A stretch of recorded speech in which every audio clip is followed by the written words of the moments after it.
Ya, kembali sama gue Ricky, Cu. Nah, kali ini kita nggak ngebahas motor, jadi kali ini mau ngebahas mobil, tentang Honda Freed.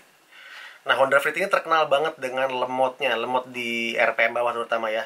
Jadi karena mesinnya itu mesin Honda Jazz E15A, which is untuk ngebawa Freed itu bobotnya sekian kilo lebih berat gitu ya. Jadi power to weight ratio-nya jauh lebih berkurang gitu dibanding Honda Jazz gitu. Nah, sekarang mau di remap ECU-nya. Dengar-dengar kalau di remap ECU-nya itu bisa menyelesaikan masalah lemotnya.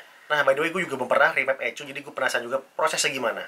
Oke, yuk kita langsung lihat. Oke teman-teman, jadi ini mobilnya Honda Freed E PSD 2013. Ini yang mau kita bawa ke tempat remap.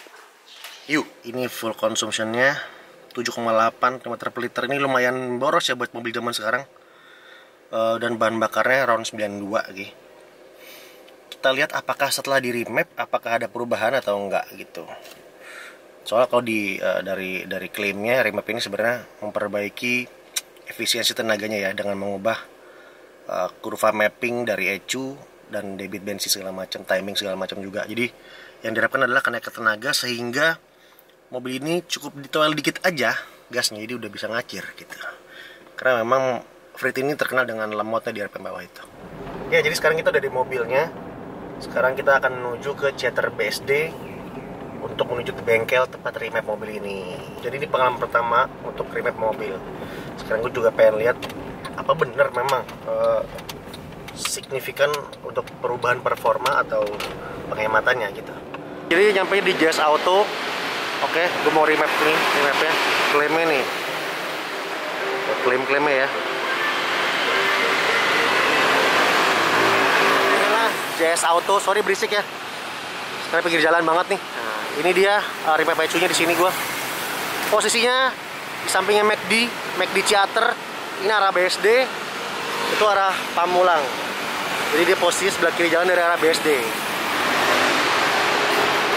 Di sini SOP-nya seperti biasa ya, setir disarungin, terus jok juga disarungin biar nggak kotor. Nyolok laptopnya ke mobil gua nih. Pak mau nanya, Pak? Ya. Ini kalau misalkan anggaplah ini normal semua, yang mobil saya kondisi normal semua gitu. Ya. Proses pengerjaannya berapa lama ya? Maksimal 2 jam. Maksimal 2 jam ya. Berarti bisa ditunggu ya sebenarnya. Ini adalah proses scanning mobil gue nih. Jadi setelah di scanning mobilku sudah aman ya Pak ya? Aman. Siap di injeksi ya? Injeksi. Sistemnya kita cabangnya Kang Asep itu cuma ngebaca, tetap file itu dikirim ke Kang Asep. Ya. Nanti Kang Asep yang ngedit. Nah, setelah jadi editannya kirim ke kita lagi, baru kita tembakin ke mobilnya. Oh, jadi walaupun dikerjain di sini, iya, tapi yang edit programnya tetap Kang Asep ya? Tetap Kang Asep. Jadi terjaga kualitasnya Pak ya? Jadi kualitasnya kualitas Kang Asep. Oke. Iya. Oke, thank you Pak informasi Pak. Sama-sama. Sekarang ini udah di-inject programnya. Sekarang tinggal di final ya, di scan ulang, di make sure supaya tidak ada trouble setelah diinjeksi programnya. Nah, ini lagi proses scanning lagi nih. Tuh, cek ulang sama scannernya biar nggak ada failure atau nggak ada kegagalan di sistem komputernya. Ya, ini jadi udah di remap ya. Tadi gue udah test drive juga sama yang setting di bengkel.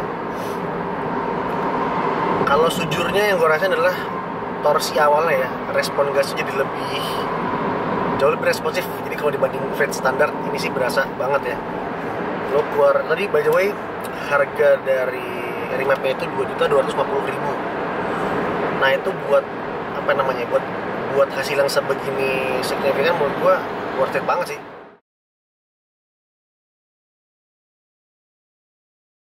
Oke, jadi ini adalah beberapa hari setelah remap. Ada beberapa hal yang gue notice. Jadi setelah remap itu memang tenaganya, torsinya, dan respon gasnya itu jadi jauh lebih meningkat ya. Mobilnya lebih responsif. Terus apa namanya, di oil dikit itu dia lebih, jadi gasnya di oil dikit itu dia udah melaju gitu ya. Terus tenaga di putaran bawahnya, torsinya itu ya lebih instan. Nggak usah ngoyo untuk neken gas gitu, karena Freed itu kan bawaan mobilnya tuh dia dia lu harus tekan gas agak dalam supaya mobilnya lebih bisa ngacir gitu. Jadi dan respon di putaran bawahnya atau RPM bawahnya itu dia lemot itu. Nah, setelah dilakukan remap ini memang terasa ada perubahan yang lumayan berasa gitu. Nah, kemudian gue masuk tol untuk tes juga putaran tasnya. Jadi mulai masuk tol gue coba bener-bener dari RPM tengah sampai atas tuh gue kick down, di putaran tasnya juga kerasa lebih dorong gitu.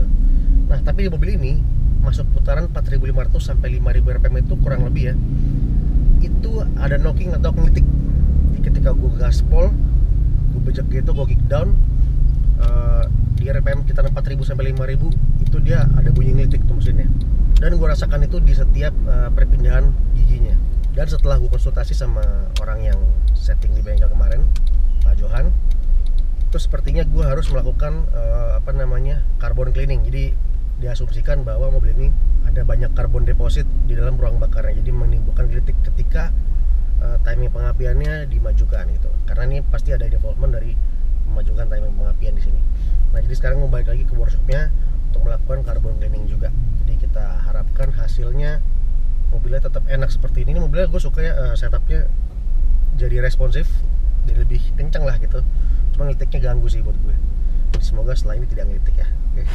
Ini cairan carbon cleanernya lagi dituang di alatnya ya. Nah, jadi ini adalah businya Frit gue. Ternyata Frit gue udah pakai busi iridium nih. Sepertinya udah pernah diganti. Bukan gue yang ganti, ini either owner sebelumnya atau mungkin pas nyokap gue yang bawa ke bengkel. Ini dari iridium. Tuh, ketika IR dan kondisinya sih bagus-bagus ya. Pembakarnya bagus semua tuh.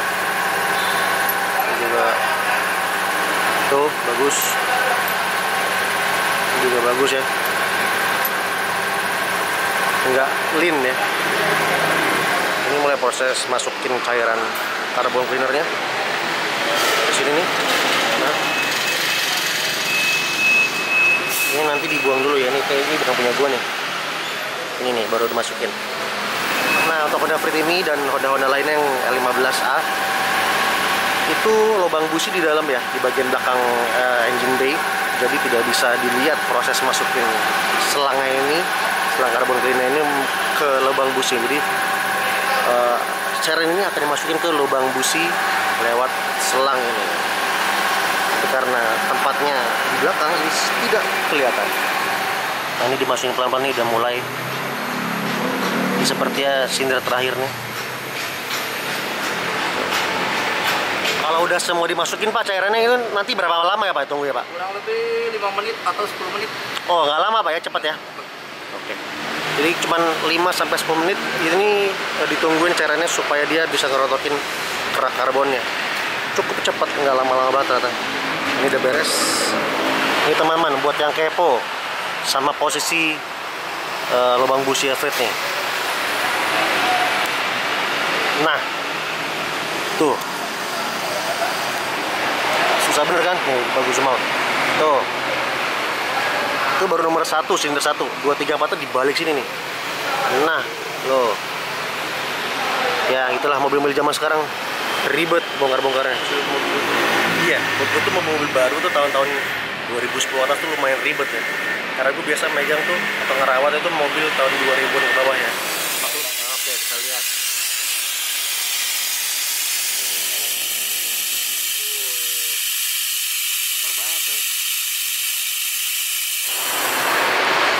Ini segini hitungannya kotor nggak Pak? Lumayan. Lumayan kotor ya? Lumayan kotor. Dia kalau nggak kotor nggak terlalu hitam biasanya. Ini udah kayak kopi tuh. Udah kayak kopi tubruk ya Pak ya? Udah kayak kopi tubruk ini Bang. Modelnya. Kental, lumayan kental ya, hitam banget ya? Kental. Pekat. Tinggal dipasang-pasangin.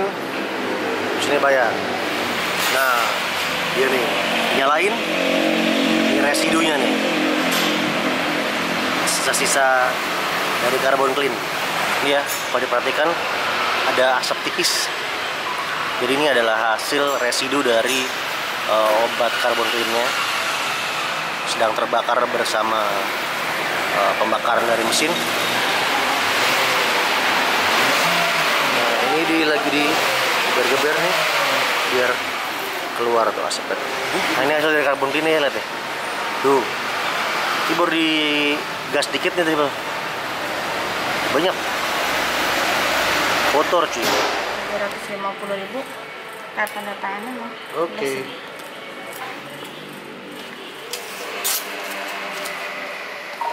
Oke, cabut kita, cabut. Nih kita langsung tes apakah ngelitik. Soalnya biasanya bis kayak gini langsung gue bejak nih, langsung ngelitik nih biasanya. Coba. Bener hilang bre. Gila, enak. Langsung enak. Oh gitu, bisa gitu ya, jauh ya. Terusnya jauh lebih nyundul lagi tadi kanal ini, sumpah. Oke, jadi lagi lampu merah jadi gue bisa ngobrol. Jadi barusan nih gue coba keluar dari bengkel, muter, langsung gue bejek itu gasnya gue kick down. Itu nggak ngelitik lagi bro. Jadi karena sebelumnya dengan kondisi yang sama gitu ya, gue muter bengkel langsung gue bejek dan dia langsung ngelitik gitu parah gitu. Ini sekarang hilang dan responnya gas jadi enak, lambah enak gitu. Oke, kita coba di tol yang kita masuk tol. Tuh, coba tol. Nah, jadi sekarang kita di tol. Gue pengen nyoba kick down. Cepet gak nih? Sampai mana? Kalau kemarin di kick down kayak gini, dia ngelitiknya parah di tol. Coba kick down.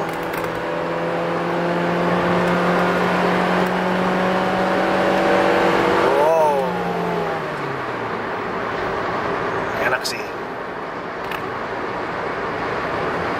Kick down ya, good.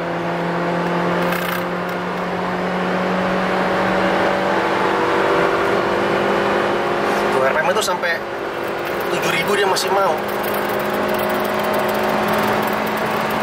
6.000 nih.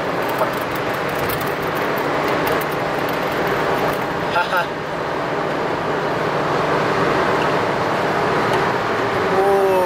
Lumayan sih ini. Lumayan banget ya. Oke. Jadi ini menurut gua untuk powernya karena dia ngelitiknya hilang ya, jadi nggak ada detonasi, nggak ada kickback dari pembakaran, jadi dia lebih jauh lebih smooth dan lebih berisi gitu tenaganya. Nah sekarang gue mau nyoba untuk riset konsumsi bahan bakar rata-ratanya untuk mengetahui konsumsi bahan bakar rata-rata di tol dengan kecepatan konstan maksimal 100 km per jam. Oke, kita riset. Oke, jadi sekarang udah gue riset nih konsumsi rata-rata bahan bakarnya. Sekarang untuk nyoba kecepatan konstan 100 km per jam maksimal di tol. Kita lihat konsumsi bahan bakar rata-ratanya berapa. Oke, ini sudah mulai padat ya, sudah mulai padat. Dan ini gue sudah sekitar 5-6 menit jalan di tol dengan kecepatan konstan 90-100 km per jam. Nah, ini menghasilkan konsumsi BBM 17,9 km per liter. Ya mungkin memang perlu waktu lebih lama lagi untuk mengukur keakuratan atau akurasi dari average full consumption-nya, tapi dengan kurang lebih 17-18 km per liter di tol, ini adalah hasil yang menurut gue belum pernah gue dapetin dalam kondisi Frit waktu standar ya gitu. Jadi sepengalaman gue naik Frit ini untuk lari konstan di kecepatan 100 km per jam itu sekitar 13-an km per liter selama yang pernah gue coba ya. Ini tapi dapat sekitarnya sekarang naik lagi nih di 18,3 gitu. Tadi terakhir 17,9 kalau nggak salah, ini kan 18,3. Untuk Frit udah penghematan yang cukup baik gitu. Mengingat sebelumnya tadi gue bilang sekitar 13-an km per liter untuk kecepatan 100 km per jam konstan di dalam tol ya. Jadi gue bisa gue jelasin secara singkat, hasil dari remap ini membuat efisiensi tenaganya meningkat. Jadi di tol dikit gasnya itu dia udah ngacir gitu.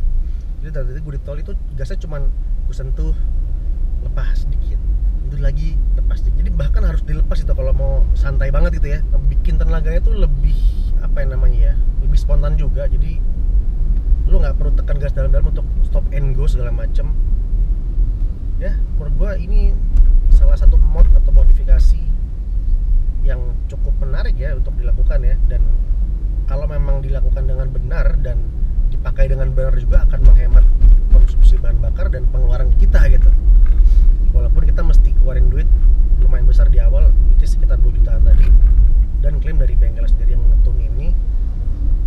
mesin justru karena semakin efisien pembakarannya, maka umur mesin juga sebenarnya pastinya akan lebih baik gitu ya.